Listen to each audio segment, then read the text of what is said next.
미타의 사사이사 역사의 장구한 흐름은 굴곡을 이루며 곳곳에 영웅의 싹을 틔워왔다. 그 싹이 자라 번성하기도 하고 중도에 꺾여지기도 하고 혹은 자리를 바꿔 옮겨가기도 했다. 최초로 연신환의 경지에 올라 천군이 된 태소에 이어 천계의 경계마저 뛰어넘어 새로운 지평을 연 본주가 등장했다. 저 머나먼 태열 천단에선 선도를 완성하여 그 조종이 된 태열이란 불세출의 영웅이 나투었고, 또한 범천이란 새로운 별이 이에 뒤질세라 힘차게 떠올랐다. 이들 서사적 인물들 중 태소의 별은 이미 저물었고, 범천은 잠시 무대 뒤로 자리를 피했지만 여전히 그는 무시할 수 없는 거목으로 남아있다. 본주는 태열과 사제의 연을 맺음으로써 3개 지존으로서의 입지를 굳히게 됐고, 이로써 그를 중심으로 한 3개의 구도는 일모의 빈톤도 없이 굳건하게 자리매김하게 됐다. 이런 와중에도 기존 틀 속으로 비집고 들어가거나 아예 새로운 판을 짜려는 군소 영웅들의 행보가 가열했으니 여화나 두파와 같은 천신들 또한 그런 축에 드는 자들이었다. 이런 서사적 그림에 거대한 파문을 일으킨 또 한 명의 거목이 있었으니 그 이름은 미타이다. 옥중천 출신인 그는 먼 훗날 깨달음을 얻어 부처가 되니 곧 아미타불이다. 우주사 최초로 불도를 일으켜 못 중생들로 하여금 열반에 이르는 다리를 놓으니 그의 공덕은 이루 헤아릴 수 없는 것이리라. 미타 이전에 부처 1호인 비로자나불 본주가 있다지만 그는 자신의 깨달음을 구체적인 법방으로 정립하지는 않았다.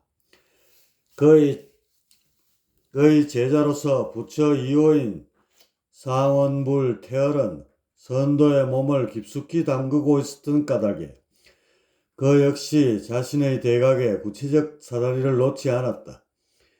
여전히 중생들로서는 성불에 이르는 길이 막혀 있었던 것이다. 하지만 부처 3호인 아미타불은 달랐다. 그는 과감히 부처와 중생의 경계를 허물고 하나의 고리로 연결하였으니 이것이 그 이름도 찬연한 불도이다. 부처와 중생의 경계를 틔워 불도라는 구세의 다리를 놓은 인물, 그가 바로 아미타불이다. 위대한 미타, 그는 본주와 삼계를 통일하여 옥상 원성으로 등극할 무렵에 처음으로 인간으로 태어나게 된다. 본주처럼 5차원 정보를 지닌 원시령이 태인 것도 아니고, 그렇다고 연월 일시 사주팔자가 뛰어나서 천기를 머금고 태어난 것도 아니었다. 그는 이도저도 아닌 그저 평범한 원시령 하나가 수정란에 우연히 깃들여 잉태된 그렇고 그런 존재였다. 뭐 하나 내세울 것 없이 잉태된 생명. 그가 달을 채워 세상에 나왔지만 너무나 평범하여 누구 하나 주목하는 이가 없었다.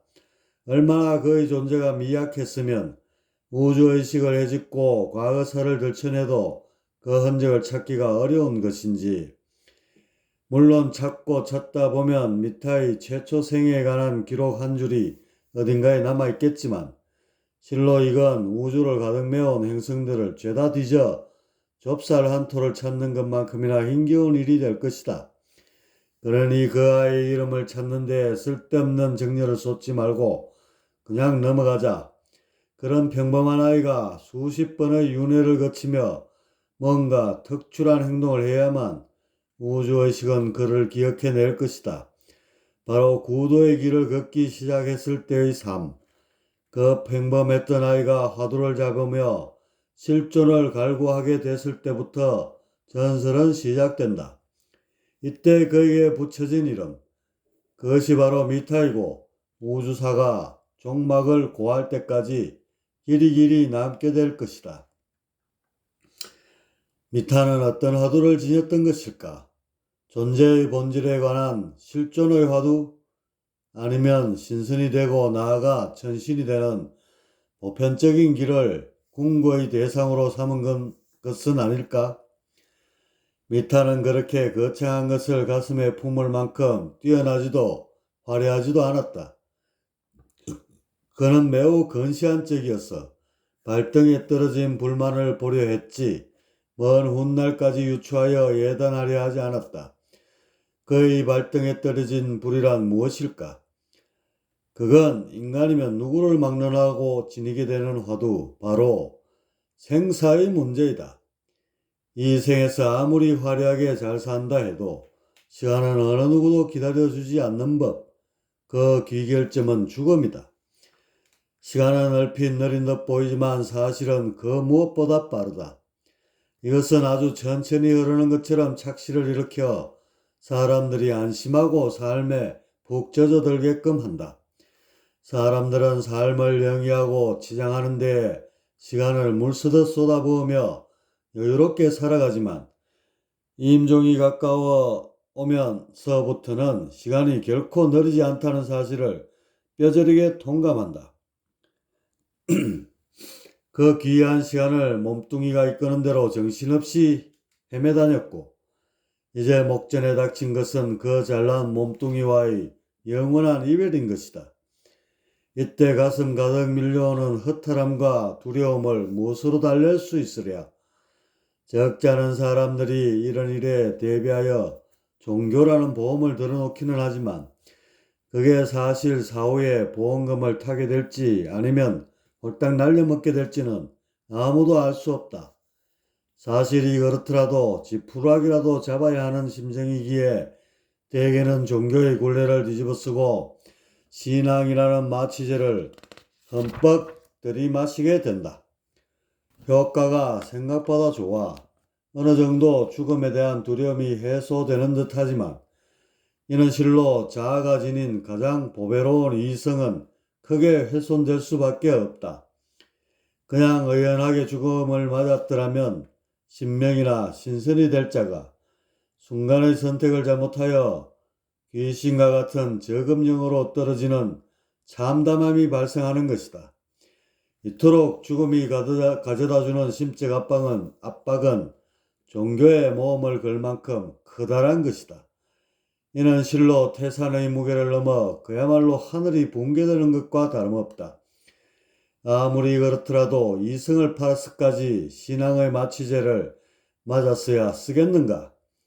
아무튼 인생의 황혼길에 남는 것은 머릿속에 든 한 줌의 정보이다. 그 정보가 신앙과 같은 독극물은 차치하고라도 온갖 쓰잘데기 없는 것들로 채워져 있다면 인생을 헛산게 될 것이다. 하기야 초로 같은 인생에 배웠으면 얼마나 배웠겠나마는 그래도 어느 정도 양질의 철학적 정보는 습득했어야 한다. 그래야만 사후에 보다 넓은 시공과 영혼의 질을 가져갈 수 있게 된다. 허나 오로지 몸뚱이를 잘 먹이고 입히는 데에만 필요한 정보로 가득 채웠으니 육신이 썩 없어지는 마당에 이런 것들이 죄다 어디다 쓴단 말인가. 어쨌든 시간을 허투루 쓴 자신의 책임이며 후회하기엔 때가 너무 늦었다. 대저 인간들은 결국 누가 됐든지 시간에 속아 일생을 살고 그 시간을 탓하며 회한의 눈을 감게 되는 것이다. 그래서 이런 시간의 속임수를 일러주는 사람들이 나오게 된다. 소위 말하는 선각자들로서 그들은 주야장천 사람들로 하여금 시간에 속지 말 것을 외친다. 시간은 백구 과극이라고 문틈으로 말이 달려가는 것을 보는 것처럼 매우 짧은 것인즉 결코 함부로 써서는 안 된다는 점을 역설해 왔다. 하지만 이런 판에 박힌 말들은 시간에 세뇌된 사람들의 의식을 되돌리기엔 공허한 메아리일 뿐이다. 그런데 이토록 막강한 시간의 세뇌가 전혀 먹히지 않는 아이가 있었다. 어떤 백신을 맞았는지는 알 수 없지만 시간의 속임을 받지 않는 것은 분명했다. 이 아이가 그토록 평범하게 잉태되어 윤회를 거듭해오던 미타였다. 그에게 있어서 일생이란 찰나였다. 다 죽어가는 옆집의 꼬부랑 할배는 그의 내일 모습이고 뒷산 공동묘지에 묻힌 시체는 거의 모래 모습인 것이다. 내일 임종을 맞아 모래 죽음을 당하게 되니 그가 생사의 화두를 달고 사는 건 지극히 당연했다. 죽음은 어떤 상태일까? 아마 자기라고 느끼는 것이 영원히 없게 된 상태일 것이다. 그런 상태로 영원히 묻혀버린다는 것은 상상도 하기 힘든 허무이며 공포일 것이다. 이런 느낌을 어린 미타가 받고 있었고 툭하면 이불을 뒤집어 쓰고 달달 떨어야만 했다. 이런 미타를 바라보는 부모의 심정이 오죽했겠는가. 용한 의원을 찾아다닌 지 수십 차례지만 다 부질없었고 한 해 두 해가 지날수록 자식의 정세는 심해져만 갔다. 그러니 학업이고 뭐고 될 리가 없었다. 학문을 배우는 것은 과거의 지식을 답습하고 성인이 된 후 그것을 기반으로 삼아 새로운 가치를 창출하려는 데에 있다. 그런데 눈 한번 감았다 뜨면 죽음이라고 생각하는 미타에겐 남들의 그런 여유로운 행보가 눈에 들어올 리가 없었다. 내일 모레 죽을 놈들이 책을 머리 터지도록 외워대는 것 자체가 회개한 짓거리라는 것이 미타의 일관된 생각이었다. 또래 친구들을 보면 장래의 희망을 줄줄 내까리며 부푼 꿈을 키우기도 하고 어떤 놈은 외국까지 나아가 신지식을 배우느라 눈코 뜰 새가 없다. 심지어 어떤 놈은 계집 하나를 두고 피 터지게 쌈박질이나 해대고 여기서 밀려난 놈은 숫제 목에 밧줄을 걸고 죽는 신용까지 해댄다. 미타가 보기엔 저들이 왜 저렇게 난리법석을 떨며 목을 매는지 도무지 이해할 수가 없었다. 미타는 틈만 나면 부중지열한 성어를 떠올렸다. 장차 삶아지는 것을 모르고 소단에서 헤엄치며 논일고 있는 물고기를 가리키는 말이다. 미타는 늘 자신이 그 물고기라고 생각했다. 잠시 뒤면 죽게 될 처량한 피조물의 신세라 생각되니 걱정이 이만저만한 것이 아니었고 그러니 부중지어가 무슨 학업을 준비하고 미래를 꿈꾸겠는가. 고인, 거민, 여류수라는 말이 있다. 인생이란 생로병사의 여정 속에서 희노애락에 얽혀 울고 웃다 결국 물거품처럼 사라지는 허망한 것이라는 뜻이다. 하지만 이런 말은 인생을 거의 다 살은 노년의 입에서나 나올 법한 것이지 겨우 15살밖에 안 된 소년의 입에서 나온다는 것은 결코 어울리지도 않을 뿐더러 바람직하지도 않은 일이다. 이러니 미타의 부모 입장에선 가슴을 두드릴 만도 했고 어떤 때는 지푸라기라도 잡는 심정으로 푸닥거리까지 해보는 그네들이었다. 행여 단명한 귀신이 붙어 생긴 정세가 아닌가 싶었던 건데 애초에 미타의 생겨먹은 그릇이 그런 것인적 차도가 있을 턱이 없었다. 미타의 죽음에 대한 번뇌는 나이를 먹어가면서 더욱 심해졌다. 도저히 정상적인 생활을 할 것 같지 않아 그의 부모는 수소문 끝에 그를 산중의 어떤 언자에게 보냈다. 그곳에서 무슨 일이나 하며 산속의 생활을 익혀 훗날 그렇게 살다 죽으라는 뜻이었다. 사회생활을 도저히 할 수 없으니 그렇게라도 연명케 하는 편이 낫겠다는 판단에서였다. 이때가 미타의 날이 17줄에 접어들 무렵이었다. 맹랑한 놈이로세. 그래, 지금 내가 죽음을 걱정한다 이 말이 드냐? 그럴 수 없죠. 시간은 앞을 보면 멀리 보이지만 뒤를 보면 촌각이 아닙니까? 미타는 시간의 근본 속성을 꿰뚫고 있었다. 가령 1억 년을 산다고 쳤을 때 앞을 보면 그 시간이 대단히 느리고 길게 느껴질 것이다. 하지만 뒤를 돌아보면 눈 깜짝할 사이에 이미 우주 탄생 후 까마득한 세월이 흘러버리지 않았는가. 태초 이전으로 돌리면 무한대의 시간이 찰나에 지나쳐 버린 게 될 것이다. 이렇게 시간의 뒤를 보면 1억 년이 아닌 1000억 년을 산다 한들 여유란 건 눈꽃만큼도 있을 수 없게 된다. 언자는 시간을 보는 미타의 눈을 보고는 뜨악한 표정을 짓고 말았다. 새파랗게 젊은 놈이 시간의 뒤를 보며 영혼을 화두로 꺼내들고 있지 않은가. 대개 자신처럼 선도를 수련하는 언자들은 기껏해야 불로장생을 내비치는 게 전부였다. 그런데 요 머리에 피도 안 마른 녀석이 벌써부터 영생을 꺼내드는 것이다.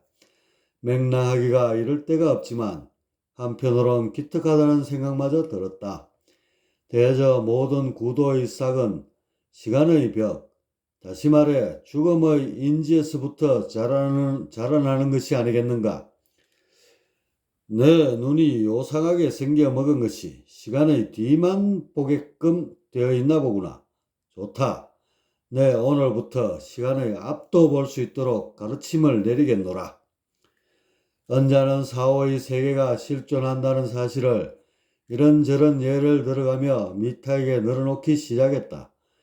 귀신이나 신명들이 사는 신계와 그 너머의 선계, 그리고 천신들이 산다는 천계까지 숨도 돌리지 않고 뽑아냈다. 그럼으로써 미타에게 주어진 시간이 단지 육신에서 그치는 것이 아님을 자각하게 하려 했다. 하지만 이런 노력에도 불구하고 미타의 눈은 돌아가지 않았다. 그 이유란 것이 말은 누가 못하느냐는 단순한 반론이었다. 증명되지 않은 이론으로 미타의 의식을 바꿀 수 없었고, 이런 사실을 통감하는 자는 초의 수단을 써보기로 작정했다. 봉우리 하나 너머에 사는 박수를 찾아가 통사정을 하여 미타에게 신명체험을 해주기로 한 것이다. 사후의 세계가 존재한다는 사실을 알아야만 미타의 짧은 시간이 그나마 조금이라도 늘어나지 않겠는가. 이렇게 해서 미타는 그 박수의 밑에 들어가서 한 달 남짓 산신기도라는 것을 접하게 되었다. 그 기도라는 것이 두 손을 모아 싹싹 비는 것만 있으면 좋으련만 무슨 거추장스러운 요식행위가 그리도 많던지 손발이 부르트는 건 예사고 어떨 때는 요란한 타악기 소리에 귀청이 떨어질 지경이 되어버렸다. 주문이란 것도 단내가 나도록 외워야 했고 나중엔 현기증이 빙빙 도는 것이 헛것이라도 보일 것만 같았다. 미타는 요망한 박수놈이 자신의 정신을 허하게 만들어서 헛것을 보게 하려는 술책이 분명하다고 생각했다. 원래 정신이란 게 묘한 구석이 많아서 뭔가 외부적인 자극과 혼동, 최면 같은 걸 받다 보면 맛이 좀 가는 건 일도 아니다. 단청을 입힌 신상 쪼가리들과 머리까지 울리는 요란한 악기들, 게다가 목청 터지게 외쳐대는 주문들이 뒤섞이면 환영을 보게 될 확률이 그만큼 높아지는 것이다. 미타는 당장이라도 그 요사스런 짓거리를 중단하고 언자의 처소로 돌아가려 했지만 한 달을 약속한 것이 있어서 꾹 눌러 참았다. 그래야만 그 언자의 알맹이 없는 잔소리를 더 이상 듣지 않아도 될 명분이 생기기 때문이었다. 그러던 어느 날이었다. 미타가 깎아지란 벼락 밑에 쪼그려 앉아 산왕 대신 이터 명당 산왕 대신 하며 엎조리고 있는데 어디선가 피리 부는 소리가 귀청을 때리는 것이다. 미타는 눈동자를 재빨리 굴리며 주위를 살펴봤지만 그 누구의 흔적도 보이지 않았다. 다시 눈을 지그시 감고 산왕 대신하며 주문을 외는데 또다시 피리 소리가 들려왔다. 그 소리가 오른쪽 귀에서 왼쪽 귀로 옮겨가고 어떨 때는 바로 앞에서 들려오기도 했다. 마치 누군가가 자신의 주변을 빙빙 돌면서 피리를 부는 것만 같았다. 하지만 아무리 눈을 비비고 주변을 살펴봐도 들리는 것이라곤 깊은 산중에서 불어오는 서산한 바람 소리뿐이었다. 미타는 다소 어서서한 기분도 들고 해서 그냥 그날 기도를 조기에 마치고 산자락을 타고 내려와 박수의 법당으로 돌아왔다. 박수는 기도 시간을 채우지 않은 것에 대해 투덜댔지만 그래도 미타의 체험을 듣곤 피리 소리에 대한 설명을 잊지 않았다. 신들의 진동수가 인간들보다 한참 위에 있지. 그래서 신의 소리를 듣게 될 때는 피리처럼 높은 음계의 소리부터 귀에 들리게 되는 거란다. 그것이 점차 익숙해지다 보면 다른 현악기나 타악기 소리 등이 종합적으로 들려올 거야. 이와 더불어 신들의 음성도 간간히 묻어올 것이고 불현듯 인당이 열리며 그들의 모습도 보게 되는 것이야.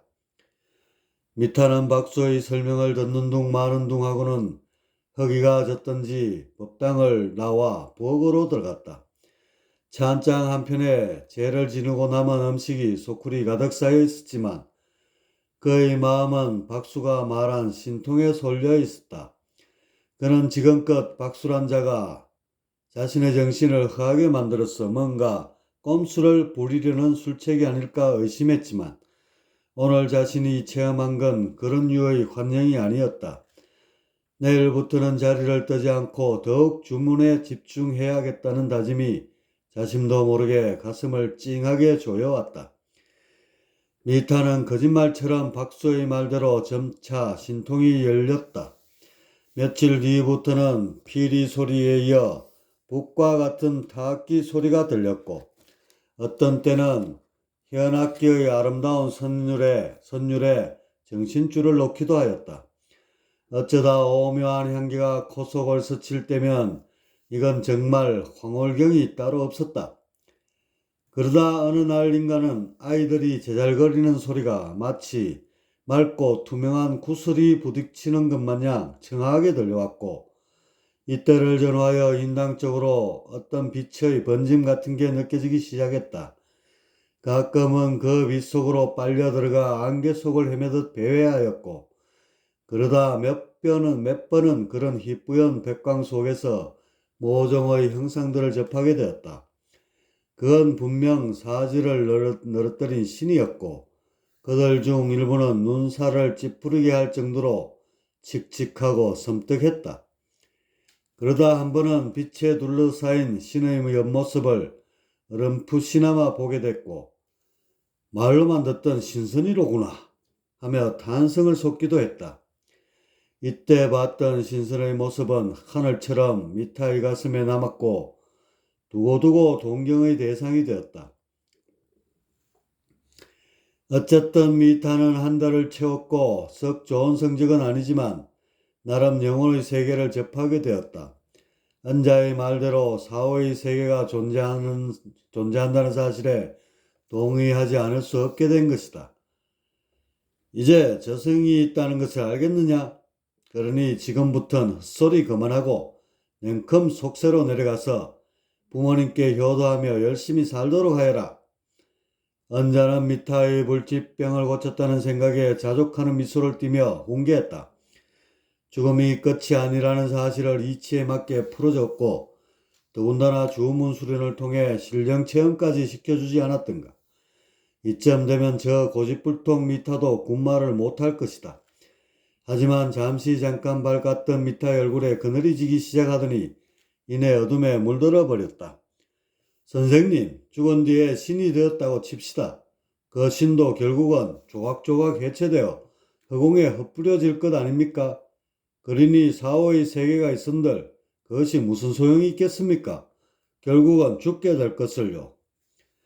은자는 기가 막히지 않을 수 없었다.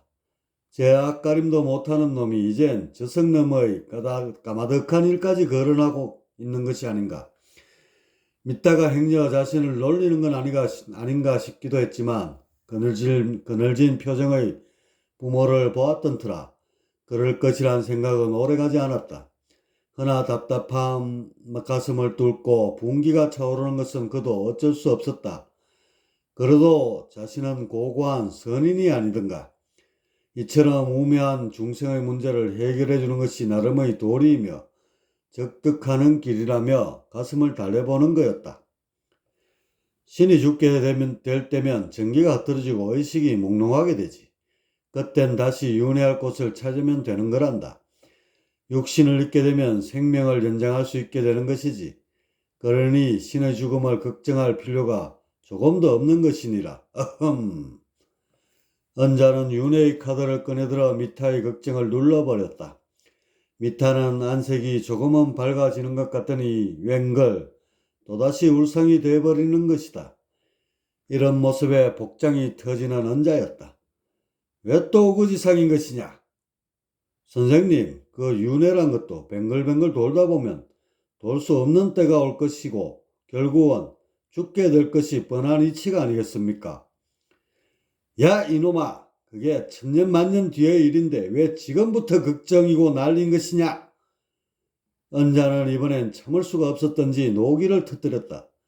부모를 봐서 몽둥이는 날리지 않았지만 고함만은 멈출 수가 없었다. 선생님, 과거를 돌아보면 우주가 시작된 지 100억 년이 지나 지금 있는 것이 아닙니까? 그런 장구한 시간도 눈 깜짝할 새에 지나쳐 버리는 것인데 그깟 몇만 년이야 말해 못하겠습니까? 미타 입에서 억 단위의 시간대가 아무렇지도 않게 나오자 언자는 하도 기가 막혀 두 눈이 튀어나올 지경이 돼버렸다. 이놈이 미쳐도 단단히 미쳤다며 혀를 껄껄 찼지만 이내 숨을 깊게 들이마시며 마음을 가라앉혔다. 미타의 괴이한 의식 구조를 바꿔놓고 말겠다는 어떤 오기 같은 것이 불끈 솟아났다. 그래서 이렇게 수행하는 것이니라. 전신이 되면 광전이란 것이 아랫배에 생겨나게 되지. 그게 일종의 단전 같은 것인데 말하자면 영구 동력이랄까? 허공에서 전기를 끌어다 쓰기에 멈추는 법이 없이 영속한다고 하지. 내 고민을 해결하기 위해선 전신이 되면 될 것이니라. 언자의 입에서 광전과 전신이란 단어가 나오자 놀랍게도 미타의 두 눈이 번쩍 떠졌다. 미타의 동공이란 건 흡사 썩은 동태 눈깔처럼 늘상 풀어져 있었고 무슨 안개라도 자욱이 낀 것 마냥 흐리멍덩했다. 그랬던 것이 비견 뒤의 하늘처럼 반짝반짝 빛나는 것이었다. 정말 영생이 가능한 것입니까? 그렇다니까. 그래서 이처럼 수련을 하는 것이 아니냐. 사실 언자 역시 천신이나 광전, 영생 등에 관한 건 귀동량으로 얼핏 들은 것에 불과하다. 하지만 사실처럼 각인을 시켜줘야 저 미타의 죽음 타령이 끝맺을 것이 아니겠는가. 그 약발이 주요했던지 미타의 두 눈에 총기가 맺히고 창백했던 안색에 핏기가 뻗치기 시작했다. 그런 길이 있다면 사력을 다해 가겠습니다. 선생님께서 부디 길을 일러 주십시오. 미타의 뻣뻣하던 허리가 굽혀지더니 넙죽절까지 하는 것이었다. 거의 폐인이나 다름없던 미타였건만 눈동자 하나 바뀌니 사람이 이렇게 달라 보일 수가 없었다. 언자는 숲속 생활을 하려면 어차피 불모가니 한 명쯤은 있어야 했기에 그를 제자로 거두는 데 주저하지 않았다. 이렇게 해서 미타의 구도행은 시작됐다. 그의 부모는 아들이 죽음 대신 선술에 미쳤다는 사실을 접하고는 뛸 듯이 기뻐했다. 사람으로 태어났으면 뭐가 됐든 열심히만 하면 족하다는 생각을 달고 살던 그네들이었기에 미타의 산중생활은 아들의 희생이며 회생이며 축복으로 다가왔다. 사람 팔자 모른다고 미타가 이름난 수행자가 되지 않으리라는 법도 없지 않은가. 어려서 속을 많이 썩인 것이 뒷날 아들의 든든한 미천이 될 수도 있다며 안위해보는 그들이었다. 미타는 거의 10년 정도 머슴처럼 일만 한 뒤에 비로소 선수를 언자로부터 사사받을 수 있었다. 그런데 그게 막상 배워보니 별로 요긴할 것 같지가 않았다. 호흡을 고르고 깊게 하는 것, 딱 그것뿐이었다. 그런 호흡이라면 세간에 노래를 부르는 악사나 무공을 연마하는 무사들도 충분히 하는 것이었다. 일명 복식호흡이라 하며 아랫배로 호흡을 끌어와 내뱉으며 기운을 축적하는 것인데 이걸 한다고 신선이 되고 나아가 천신이 된다는 게 도무지 믿기지가 않았다. 사부님, 몇 년간의 수련으로 호흡이 깊어지긴 했습니다만 이게 제 영역을 높이는 것과 무슨 상관이 있는 것입니까? 미타는 마음속에 의문을 쌓아놓고 있을 만큼 여유로운 편이 아니었다. 죽음을 넘어서기 위해 선술에 매진하고는 있다지만 여전히 그의 시간은 총각을 다투고 있었다. 그렇기에 일모도 헛된 데에 낭비할 수 없었고 그래서 아닌 것은 바로 꺼내 들어야만 속이 풀렸다. 미타야, 우선 신선이 되는 게 중요하단다. 전신은 그 후에 생각해도 늦지 않으니 너무 급하게 맘먹지 말거라. 그리고 호흡이 얕은 것은 번뇌 망상이 들끓기 때문인데 그것들이 가라앉을수록 호흡은 깊어지게 마련이다. 즉 자연에 보다 가까운 호흡이 되는 것이고 이로써 영혼은 깃털처럼 가벼워져서 우화등선하게 되는 것이란다. 세월을 먹어 노쇠해진 은자는 나무 껍질처럼 갈라진 입술을 힘겹게 움직였다. 하지만 은자의 이론은 너무나 단순하여 미타에겐 아득하게 다가올 뿐이었다. 사보의 말대로라면 호흡이 깊은 사람은 죄다 선인이란 말인가? 그렇게 따지면 악사와 무사, 여타 운동선수들은 이미 우화등선하고도 남음이 있을 것이다. 사부님, 호흡 외에 다른 길은 없습니까? 시간이 촉박합니다. 미타는 죽음의 그늘이 내려앉은 사부의 모습을 보며 내일의 자신을 보는 것처럼 섬뜩했다. 그런 마당에 한가로이 남들 다 하는 숨쉬기나 들쭉날쭉하고 있을 수는 없었다. 은자는 이런 미타를 보며 애를 태울 수밖에 없는 것이 원래 수련이란 게 물처럼 담백하고 바람처럼 허망한 때문이다. 아무것도 첨가되지 않은 본연의 순수 속에서 자연을 닮아가고 개개인이 지닌 아집의 틀에서 조금씩 벗어나 자유롭게 되는 것이다. 그럴진데 어찌 맛을 콕 집어 일러줄 수 있으며 또한 저렇게 조화심을 가진 상태에서 어찌 그런 맛을 볼 수 있을 것인가? 은자의 시름은 서산에 물드는 황금처럼 잠겨 들어갔고 굴뚝 같은 한숨을 토해내지 않을 수 없었다. 그런 고심 끝에 생각해낸 것이 신도수련이었다. 눈에 확확 보이며 성취감이 빠른 건 뭐니 해도 귀신 다루는 것보다 분명한 건 없으니 말이다. 그래서 산왕 대신을 찾는 무속의 주문을 하나 내어주는 것으로 은자는 미타의 집요한 질문에 답을 하였다. 이건 미타가 이곳에 처음 왔을 무렵 봉우리 너머에 사는 박수에게 배워본 적이 있는 것이었다. 그런 구닥다리를 은자가 다시 꺼내든 것은 이미 미타가 자신의 손을 벗어났다는 것을 인정하는 셈이기도 했다. 미타는 예전의 기억을 되짚으며 사부가 내려준 주문이란 걸 입에 달고 낯가리기 시작했다. 밤이고 낮이고 가리지 않고 주야장천 외워댔다. 그러던 어느 날부터 영안이 열렸던지 어떤 빛이 시야에 맴돌았다. 그 빛들이 나날이 또렷해지고 언제부턴가는 신들의 모습까지 볼 수 있게 되었다. 대부분 잠에서 덜 깬 것 같은 몽롱한 귀신들이었고 어쩌다 신명나부랭이 몇 명 정도 보이는 것이 다였다. 산신 같은 신선 한 명 보는 건 정말 나라님 보는 만큼이나 어려운 일이었다. 그런데 이런 체험을 백날 한들 그것이 자신이 당면한 죽음의 문제에 무슨 도움이 되는지 의심이 들었다. 좀 더 생사의 핵심에 다가서기 위해서는 일단 신선이나 천신부터 되고 볼 일일진데 허구한 날 귀신이나 신명들 구경에 정신을 팔고 있으니 이건 아무리 봐도 길이 아니었다. 미타는 무속인들이 즐겨 찾는 영험한 바위에서 꼬박 석 달을 수련하고는 하산하여 사부를 찾았다. 그에게 퍼부을 질문을 잔뜩 안고서 험한 산길을 타내렸고 어둑해질 무렵이 돼서야 대문을 열어젖힐 수 있었다. 하지만 집안의 온기라고는 전혀 느껴지지 않았고 화들짝 놀란 미타가 방 안으로 들어설 땐 이미 사부의 눈이 감긴 뒤였다. 고목나무처럼 바짝 마른 은자의 몸은 서리빨 같은 냉기를 품고 있었다. 미타는 사부의 시선을 가만히로 돌돌 말았고 장례식 의식에 따라 바위산에 짊어지고 가서 허공을 향해 늘어놓았다. 이는 사자로 하여금 하늘 높이 올라가라는 뜻도 있고 날짐승들의 먹잇감으로 보시하려는 의미도 있었다. 며칠을 숙연함으로 보낸 뒤 미타는 특별히 할 일도 없고 해서 영험한 바위를 다시 찾았다.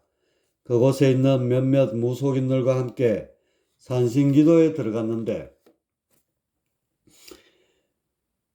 어느 날 저녁 주문을 얼른 와중에 사부의 영혼을 볼 수 있었다. 그의 몸에는 다른 귀신들과 달리 빛이 서려 있었다.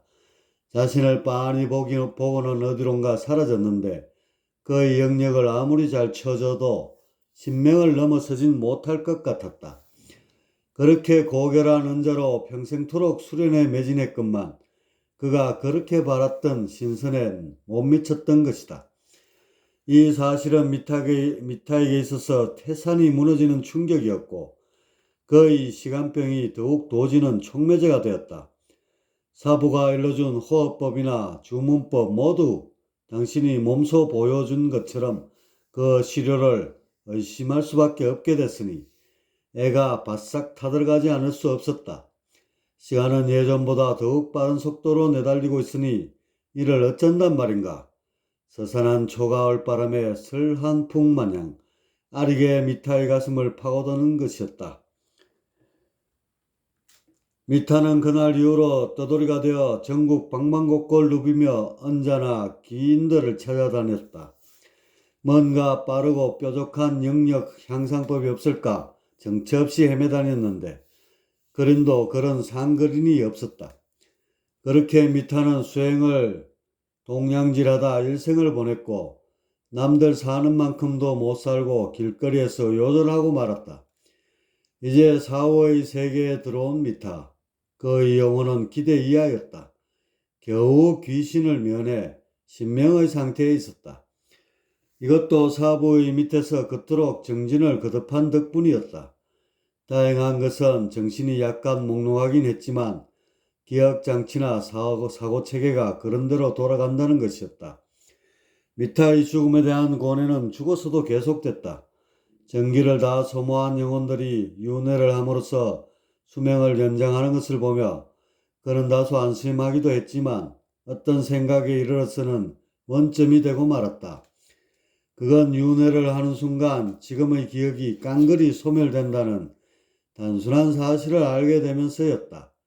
전생에 대한 기억이 없이 새로 태어나는 존재.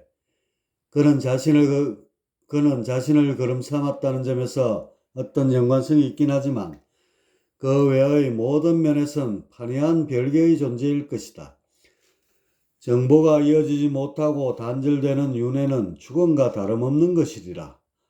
미타는 기억의 묻힘이나 소멸 또한 죽음으로 간주했다. 그래서 그런 윤회를 피하고자 발버둥을 치다 대략 300여 년 뒤에 어쩔 수 없이 윤회하게 되었다. 공중에 흩뿌려지는 것보단 차라리 걸음으로 썩는 편이 나았던 것이다. 새로운 의식체를 가지고 태어난 미타. 그의 기억은 저 깊은 심년 속에 묻혀 후생의 근본 성향을 만들어주는 선에서 멈췄다. 그런 선천적 성향 가운데 미타를 가장 빼닮은 것이 하나 있었다. 그건 바로 죽음에 대한 고뇌였다. 이것이 얼마나 뿌리 깊게 각인되었던지 후생의 의식 체계까지 영향을 끼쳤고 그것은 점점 자라면서 암세포처럼 온 정신을 휘감게 되었다. 그 역시 그의 정신이 미치다시피 하며 산천을 떠돌다 젊은 나이에 또다시 요절하고 말았다. 다시 저승으로 돌아온 미타. 그는 전생과 이생이 죽음의 화두로 인해 이어져 있었다. 전생의 기억을 전혀 떠올리지 못하는 미타였지만 죽음에 대한 번뇌만은 여전했고 그것은 그의 구도행을 이끄는 동인이 되어 주었다. 그는 신명의 몸으로 산신들을 일일이 찾아다니며 가르침을 구걸했고 여행이 어느 산신으로부터 운기조식의 법방을 배울 수 있었다. 그건 기본적인 고른 호흡을 넘어 기운을 돌려 소주천과 대주천, 나아가 온양과 체약에 이르는 선법이었다. 미타는 끈덕지게 수련에 매진했고 저승에서의 수명을 다하는 순간엔 소주천의 일부나마 이룰 수 있었다. 하지만 이 정도로는 신선이 되기에 미흡했다. 하는 수 없이 윤회하여 인간이 되었지만 죽음에 대한 도전만큼은 멈추지 않았다. 이런 몇 차례의 윤회 끝에 그는 마침내 신선이 되었고 늘어난 수명의 혜택을 톡톡히 보게 되었다. 허나 죽음에 대한 고뇌는 오히려 더욱 가열해지기만 했다. 이런 미타의 끝없는 죽음과의 씨름은 마침내 주변의 관심을 받으며 사자성어까지 만들어내게 되었다. 사사이사 미타. 자나깨나 오로지 죽음만을 곁에 달고 사는 그의 기후를 비웃는 말이었다. 하지만 미타에게 있어서 죽음은 마치 벼슬이나 훈장과도 같은 것이었고, 자신을 빗댄 사자성어에 죽을 사자가 셋이나 들어간 것에 매우 흡족해 했다. 땅은 어디서 시작하고 하늘은 어디서 끝나는가? 땅이 단단한들 숨 한 번 쉬면 꺼지고 하늘이 드넓은들 눈 한 번 감으면 흩어지는 것을 인생이란 먼지가 사라지는 것과 같으니 어디에 의지해 돌아가야 하는가? 신선이 된 미타는 죽음의 상태에 대해서 좀 더 본질적으로 생각하기 시작했다. 죽음을 두려워한다는 것은 죽게 될 대상인 나가 있기 때문이며, 그렇기에 나를 제대로 알아야만 죽음에 두 손을 들든지 아니면 정복하여 넘어서든지 할 수 있을 것이다. 바로 이 점에서 미타의 화두는 죽음에서 나로 옮겨가게 됐고, 이때부터 그의 구도행은 본 궤도로 올라서게 되었다. 미타는 이렇게 나와 씨름하며 지내다가 다시 때가 되어 윤회하게 되었다. 전란의 풍파에 의해 인구가 급감했던 탓인지 쓸만한 수정란은 가뭄에 콩나듯 했고, 어쩌다 찾은 자리에 몸을 던지기라도 하면 수십 명의 영혼들이 성냥이 떼처럼 달려들었다. 미타는 이리저리 뒤엉키다 어떤 맨홀 같은 곳으로 빨려들었는데, 글쎄 눈을 떠보니 전혀 다른 행성을 날고 있는 것이었다. 생명의 불씨가 얼마 남지 않아 제대로 살펴볼 겨를이 없었고, 눈에 끌리는 마을로 곧장 내려와서 수정체를 더듬다 겨우 한 자리를 차지하게 되었다. 미타가 옮겨온 곳은 태을 15 흑토천이다. 100만 명에 한 명꼴로 행성이 바뀌어 태어나는 경우가 있는데, 미타가 여기에 해당되었던 것이다. 이곳 흑토천은 이름에서 알 수 있듯 대지의 색이 검은 것이 특징이다. 행성의 외형을 보면 땅덩어리가 한 개의 대륙으로 큼직하게 이어져 있고, 바다보다 그 면적이 다소 넓게 형성되어 있다. 식물의 크기가 유난히 커서 상대적으로 동물들이 작아 보이긴 하지만 꽤 사나운 맹수들이 많아 긴장을 늦출 수가 없다. 커다란 나무들에서 떨어지는 낙엽들이 푹푹 썩어 거무죽죽한 옥토를 만들었고, 인간들은 그곳에 온갖 농작물을 기르며 풍족하게 살아가고 있었다. 문명의 단계로 보면 이제 막 화석 연료를 쓰기 시작할 무렵이었다. 미타는 어느 부유한 상인의 집안에 태어났고 15세가 되자 다시 고질병이 도졌다. 죽음에 대한 걱정이었다. 먼 친척벌 되는 어른이 병을 앓다 부직갱이처럼 말라 죽는 것을 보고는 훗날 자신의 모습을 보는 것 같은 생각이 들은 거였다. 그때부터 미타는 죽음에 관한 자료들을 모아서 탐독했는데 대부분 종교 관련 서적들이었다. 그런데 그들 종교에서는 죽음을 극복하는 것을 마치 길거리에서 돌 줍는 것처럼 우스운 수준의 것으로 취급하는 경향이 짙었다. 그 골자는 창조주를 믿기만 하면 그가 알아서 영생을 내려준다는 것인데, 미타의 귀가 솔깃해지지 않을 수 없는 대목이었다.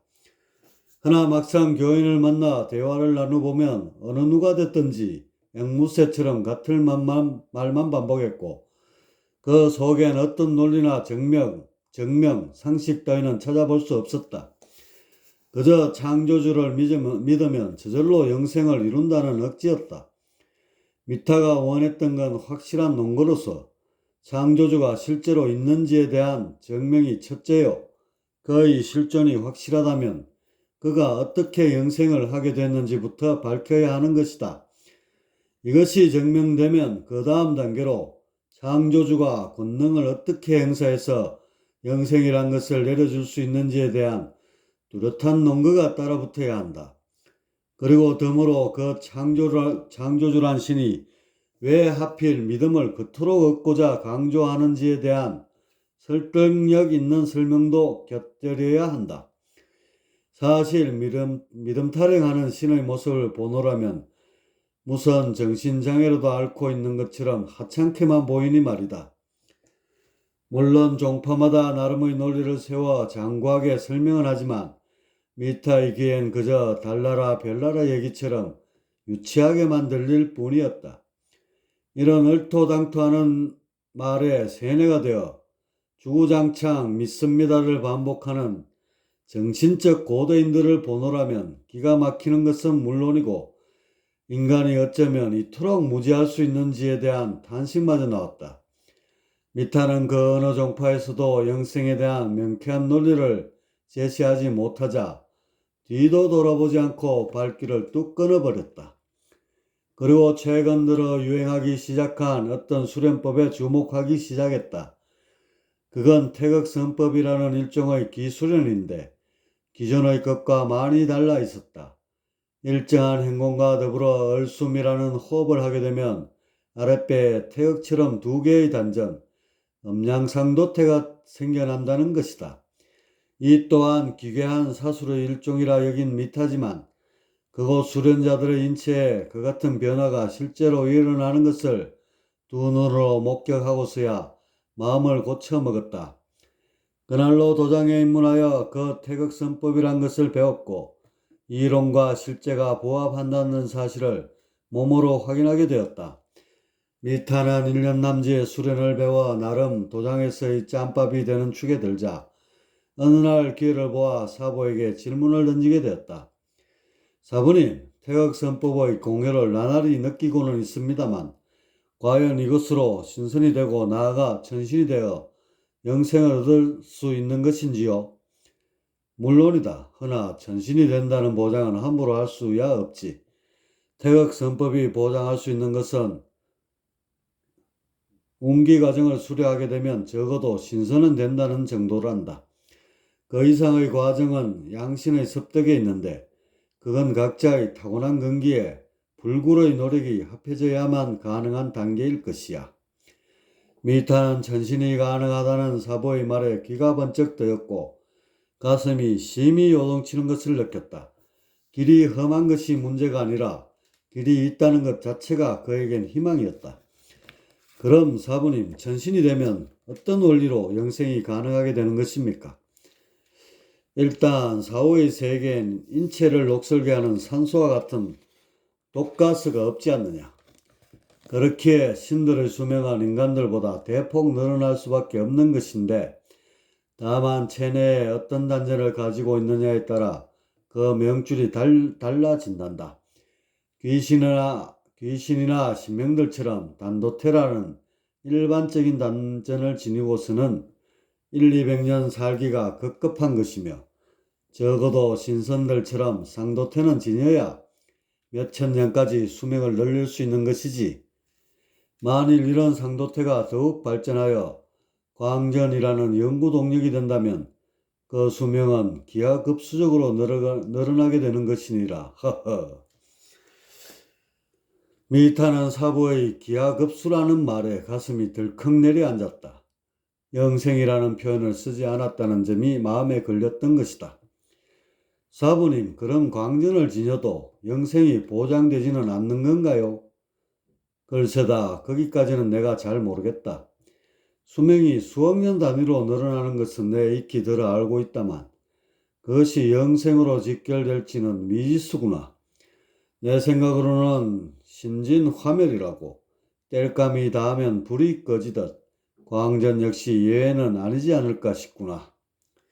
솔직하게 대답하는 사보에 대한 믿음이 더욱 생긴 미타였고 영생은 몰라도 적어도 태극선법을 통해 전신이 가능하다는 점을 가슴에 깊이 간직하게 되었다. 미타는 평생토록 태극선법에 매진했고 그가 30살이 되었을 때 대주천을 넘어 최악의 경지에 도달할 수 있었다. 어디를 가든지 머리에 커다란 기파가 둥그렇게 감싸며 주변의 기운과 공명을 하는 것이 마치 구름에 달가듯이 허공을 떠다니는 묘한 기분이었다. 이런 느낌을 살려 미타는 가끔 소일거리로 풍수도 봐주곤 했다. 학문으로 공부한 사람들과는 달리 머리의 기파로 일일이 감응을 하기 때문에 보다 정확한 기운을 읽어낼 수 있었다. 미타는 이제 최악을 넘어 천신에 직결된다는 양신을 목표로 두었다. 하지만 이제부터는 씁쓸하게도 수련의 진전이 거의 없는 것이었다. 육신을 짊어지고는 힘든 과정임을 잘 아는 미타였지만 그래도 너무 더디다 보니 속이 타들어갔다. 그렇다면 죽어서도 계속하리라. 미타의 고도행은 그렇게 쭉 이어졌고 수련의 덕분인지 무병장수하며 살다가 편안히 눈을 감았다. 그런데 죽고 나니 생각보다 영역이 많이 정진되어 있는 것이다. 6천을 훌쩍 넘어섰으니 말이다. 선도 수련의 덕을 톡톡히 봤다고 내심 만족해하는 미타였고 얼마 뒤 그는 제법 이름난 산의 산왕 대신으로 부임하게 되었다. 4차원 성계는 전기로 이루어진 열린 공간이기에 태극선법을 갈고 닦음에 여러모로 편리했다. 미타는 집무실 옆에 수련장을 떡하니 만들어 놓고 양신 수련에 매진했다. 그렇게 꼬박 5천년을 보내고 있던 어느 날이었다. 언제부터인가 머리가 묵직해지고 등줄기가 뻐근한 것이 피로가 누적됐나 싶기도 했다. 하긴 요즘 들어 잦은 천재지변으로 수만 명의 인간들이 떼죽음을 당해 업무가 많아지긴 했었다. 또한 이 때문에 수련에 다소 게으른 점도 있었고 말이다. 그런데 이런 정세가 나날이 심해지더니 얼마 전부터 메스꺼움이 느껴지고 현기증마저 밀려오는 것이었다. 자신이 신선으로 살아온 세월을 뒤집어 보니 꽤 오래 산축에 들었다. 평균 3에서 5천 년 정도에 끝마치는 신선의 수명을 고려하면 정기가 고갈될 때도 된 것이다. 윤회의 시기가 됐다고 판단한 미타는 주변을 정리하기 시작했다. 무엇보다 산신직책에 적합한 후임을 찾는 일이 시급했다. 그렇게 분주히 며칠을 보내는데 언제부터인가 갑자기 아랫배가 텅 빈 느낌이 드는 것이다. 늘 상도태가 들쭉날쭉하며 허공의 기운을 빨아당겨 동력으로 쓰고 있었는데 그것이 전혀 느껴지지 않는 것이다. 깜짝 놀란 미타는 손을 하복부에 가져다 댔다. 휑하니 비어있는 것 같은데 뭔가 알 수 없는 힘이 느껴졌다. 옷을 살짝 들쳐 들여다보니 발그레한 빛이 스물스물 흘러나오는 것이다. 미타는 선방으로 들어가서 고요히 좌정했다. 그리고는 선정에 들었고 가끔씩 깨어날 때면 쌍도태의 상태를 살폈다. 그것이 시간의 추이에 따라 점점 밝아졌고 마치 전염이 되듯 기맥을 타고 그 밝음이 온몸으로 퍼지고 있었다. 미타는 이런 놀라운 변화가 다소 당황스럽기도 했지만 차츰 그 의미를 알게 되었다. 지금껏 쓰던 동력원이 한 단계 높은 수준의 빛으로 바뀌고 있었고 그에 따라 구식 발전소인 상도태를 철거하고 그 자리에 최신식 발전 시스템인 광전이 자리 잡고 있는 중이었다. 우화 등천, 드디어 내가 천신의 반열에 오르는 것인가? 미타의 선정은 3일 밤낮을 이어졌고 업무가 산더미처럼 밀린 것을 걱정하는 어느 산신국사의 불평에 찬 문두드림이 있고서야 멈출 수 있었다. 그런데 선방을 나서는 미타를 본 산신국사는 희양한 빛에 눈이 시려 그만 고개를 돌리고 말았다. 그리고 다시 실눈을 뜨고 빛 사이를 헤집고서야 산왕 대신의 몸에서 뿜어져 나오는 비침을 알 수 있었다. 산신 어르신, 이게 어찌된 일입니까요? 어찌된 일이라니 그물 좀 벗어 던진 것을. 그럼 금선 탈각을요? 어서 주변 산신들을 소집토록 하여라. 내 이제 이곳에 오래 머무를 수가 없은즉 후임을 뽑아야겠노라. 전신이 된 미타는 주변 산신들을 모아 후임 산왕 대신을 공표하는 선에서 성계의 삶을 마무리 지었다. 그리고 동력 하늘이 밝아오는 때에 맞춰 몸이 흘러가는 방향으로 올랐고 어렵지 않게 청계로 들어서게 되었다. 이곳은 그야말로 최상급 전기를 진료로 써서 한없는 빛을 표현한 더없이 아름다운 세상이었다. 풍광도 수려하고 공기도 그만이지만 무엇보다 미타의 마음을 흡족하게 한 건 수명이 대폭 늘어났다는 점이다. 이제 미타는 죽음과의 마지막 일전을 할 수 있을 정도까지 성장했고 이런 점이 그의 심장을 후끈 달아오르게 하였다.